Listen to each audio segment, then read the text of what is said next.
Assalamualaikum warahmatullahi wabarakatuh.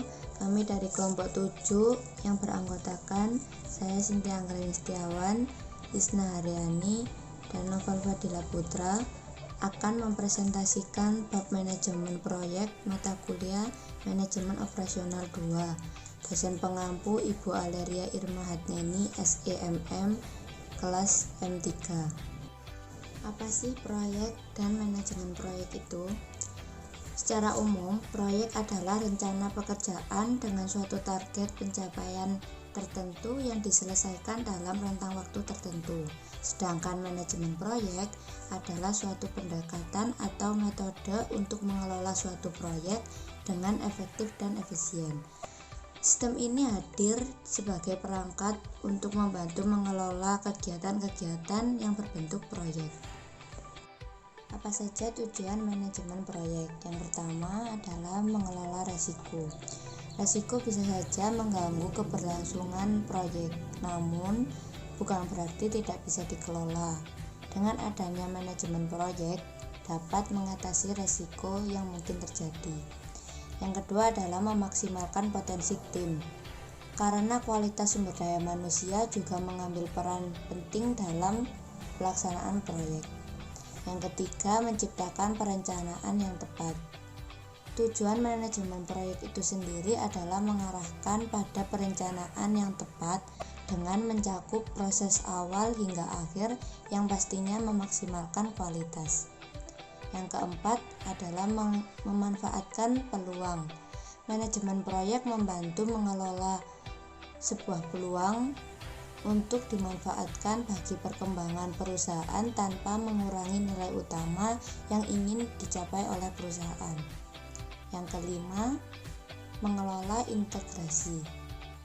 Membuat proyek tetap konsisten dan tetap berada pada jalur yang tepat dibutuhkan integrasi antara sistem, proses bisnis, dan organisasi. Di sini saya akan menjelaskan tentang perencanaan dan pengendalian proyek. Nah, pengendalian proyek adalah sistem yang mengatur semua kegiatan dalam proyek dengan tujuan agar semua kegiatan terlihat berfungsi secara optimal.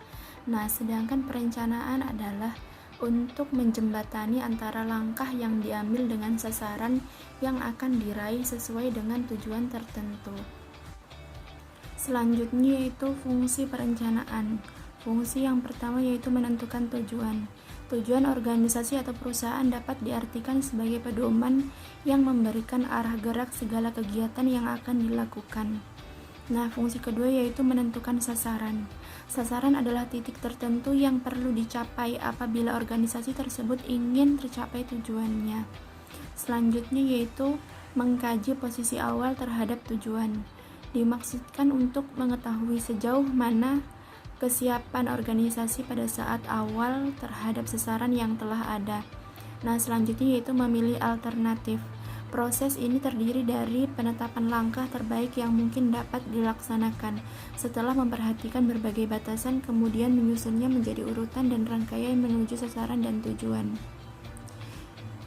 Yang terakhir yaitu menyusun rangkaian langkah mencapai tujuan.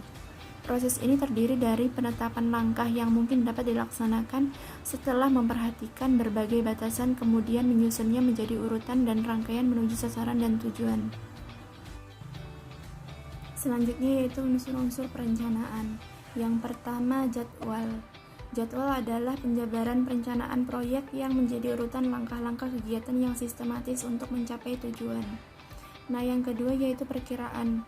Dalam arti luas, perkiraan adalah usaha yang dilakukan secara sistematis untuk melihat keadaan masa depan dengan data-data yang tersedia.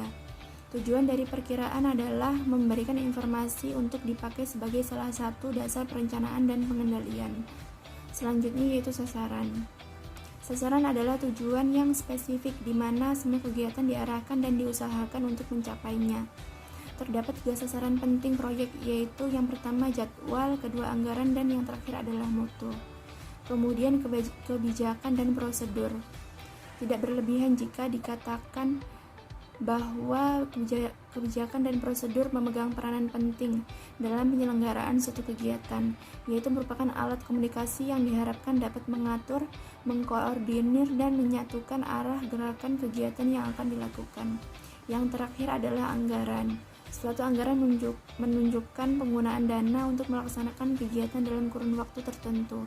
Anggaran pada umumnya disiapkan dalam bentuk uang. Teknik dan perkakas manajemen proyek. Teknik manajemen proyek (CPM) Program Evaluation Review Technique adalah teknik manajemen proyek yang menggunakan 3 perkiraan waktu untuk tiap kegiatan. Sedangkan CPM Critical Path Method adalah teknik manajemen proyek yang menggunakan hanya satu faktor untuk per kegiatan. Mendefinisikan proyek dan menyiapkan struktur pecahan. Membangun hubungan antara kegiatan. Menetapkan perkiraan waktu dan biaya tiap kegiatan. Menghitung jalur waktu terpanjang melalui jaringan. Perkakas atau alat manajemen proyek. Di sini adalah beberapa alat manajemen proyek. Yang pertama adalah bagian GAR, yang kedua struktur uraian pekerjaan, 3 garis dasar proyek, keempat aktivitas membangun tim, yang kelima rencana manajemen komunikasi. Terima kasih.